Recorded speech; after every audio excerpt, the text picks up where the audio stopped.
नमस्कार, मैं हूं मुनीश देवगन। मेरठ से एक ऐसी कहानी सामने आई है जो रिश्ते, मोहब्बत, शादी सब पर सवाल खड़े कर गई है। एक ऐसी खौफनाक कहानी जिसके बारे में जैसे जैसे जानकारी सामने आ रही है, लोग यकीन नहीं कर पा रहे कि ऐसा भी हो सकता है। ये कहानी सिर्फ धोखे और मर्डर की नहीं, इसमें काला जादू भी है, सनक भी है, हर वो चीज है जो नाकाबिले बर्दाश्त है। मेरठ के सौरभ की कहानी, उसकी कातिल पत्नी मुस्कान की कहानी और उसके सन की आशिक साहिल की कहानी। लेकिन इस कहानी में सौरभ और मुस्कान की प्रेम कहानी भी है और धोखे और हत्या का दस्तावेज भी है। लेकिन मुस्कान के माँ बाप भी इसी कहानी में हैं, जिनकी वजह से सौरभ की लाश आधे महीने बाद सीमेंट से चुनवाए गए ड्रम से निकल पाई। सौरभ को इंसाफ उसके उन सास ससुर की वजह से मिल रहा है जिनकी मर्जी के खिलाफ उसने लव मैरिज की थी। आज क से कहानी के इस एपिसोड में देखिए मेरठ के सनसनीखेज सौरभ मर्डर मिस्ट्री की कहानी जो आपको हैरान कर देगी। इस कहानी के 3 किरदार हैं, सौरभ, उसकी पत्नी मुस्कान और मुस्कान का सनकी प्रेमी साहिल। साल था 2016 जब पहली बार मुस्कान से सौरभ की मुलाकात हुई थी।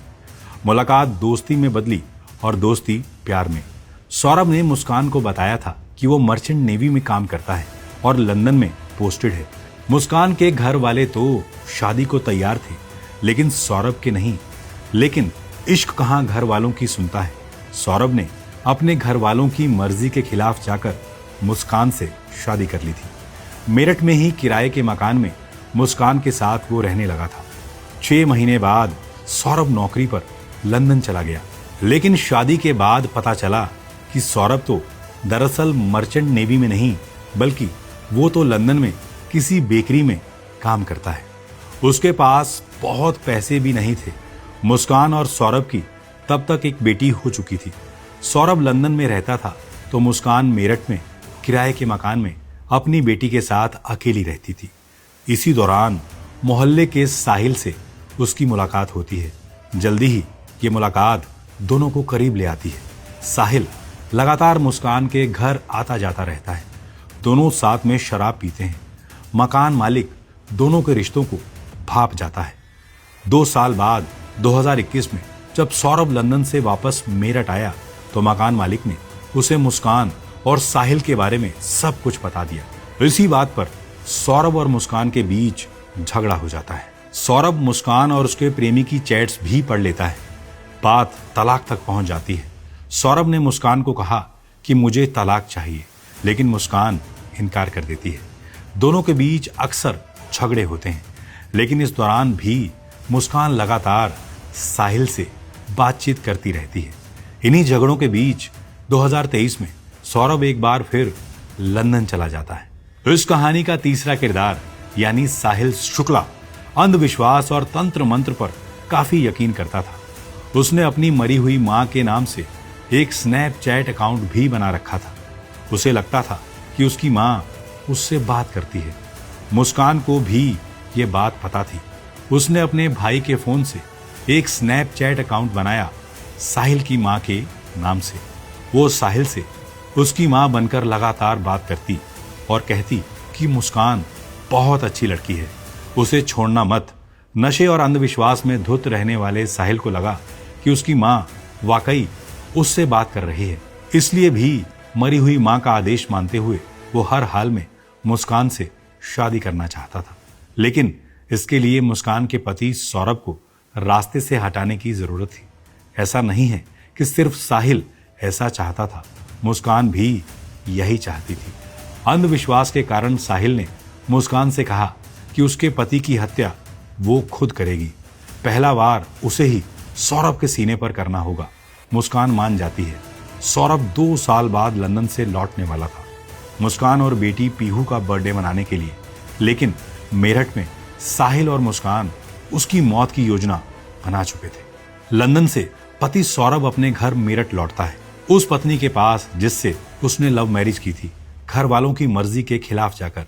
लेकिन सौरभ को क्या मालूम था कि जिस मुस्कान की वजह से उसने अपने परिवार से रिश्ता तोड़ लिया था, वो खुद अवैध संबंधों के चक्कर में उसकी मौत का प्लान बनाकर बैठी थी।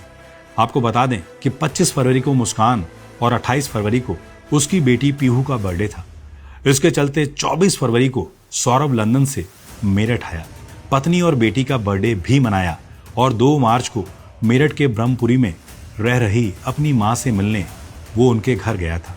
3 मार्च को मुस्कान और सौरभ की बेटी पीहू का आखिरी एग्जाम था। एग्जाम के बाद बेटी को मुस्कान ने अपनी मां के घर भेज दिया था।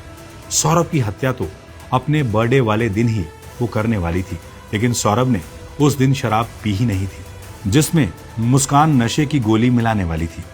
3 मार्च को मुस्कान ने सौरभ का फेवरेट कोफ्ता बनाया, उसमें बेहोशी की दवा भी मिला दी। खाने के बाद सौरभ कुछ देर बाद बेहोश हो गया। फिर मुस्कान ने साहिल को फोन मिलाया और घर बुलाया। उसके बाद साहिल मुस्कान के हाथ में चाकू देता है। पहला वार सौरभ के सीने पर मुस्कान ही करती है। उसके बाद ताबड़तोड़ वार कर साहिल और मुस्कान ने सौरभ की बेरहमी से हत्या कर दी थी। सन की साहिल अपने साथ सौरभ की दोनों हथेलियां और सर काट कर ले गया। बाकी बची लाश को एक ड्रम में सीमेंट डालकर चुनवा दिया गया था। मेरठ में पति की हत्या कर शव के टुकड़े करने के बाद पत्नी मुस्कान अपने प्रेमी साहिल के साथ हिमाचल मौज मस्ती करने चली जाती है। शिमला से मुस्कान वापस मायके अकेले लौटी। मां ने दामाद सौरभ के बारे में पूछा। मुस्कान ने पहले तो मां को इधर उधर की बातें कर गुमराह करने की कोशिश की। बार बार पूछने पर मुस्कान ने बताया कि सौरभ को मार दिया गया है। ये बात सुनकर उसकी मां और अन्य परिजन हैरान रह जाते हैं। मंगलवार दोपहर बेटी को लेकर मां ब्रह्मपुरी थाने पहुंचती है। पुलिस को पति के कत्ल की कहानी सुनाती है। मुस्कान के मां बाप अपनी ही हत्यारी बेटी के लिए सजाए मौत की मांग कर रहे हैं। पुलिस की गिरफ्त में सौरभ के हत्यारे चढ़ चुके हैं। मुस्कान और उसका प्रेमी साहिल सलाखों के पीछे हैं। सौरभ कुमार को तकलीफ दे मौत के 15 दिनों के बाद जाकर चिता नसीब हो पाई, लेकिन इस कहानी ने रिश्तों, शादी और मोहब्बत पर सवाल खड़े कर दिए हैं। समाज के तौर पर हम कितने खोखले होते जा रहे हैं।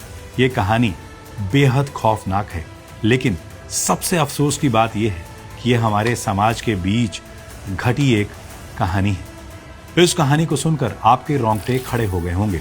आप इसके बारे में क्या सोचते हैं? आप हमें कमेंट कर सकते हैं, क्योंकि इसकी पिछली कहानियों को लाखों लोगों ने प्यार दिया है। उम्मीद करता हूं इस कहानी पर आप कमेंट करना नहीं भूलेंगे। बहुत बहुत शुक्रिया।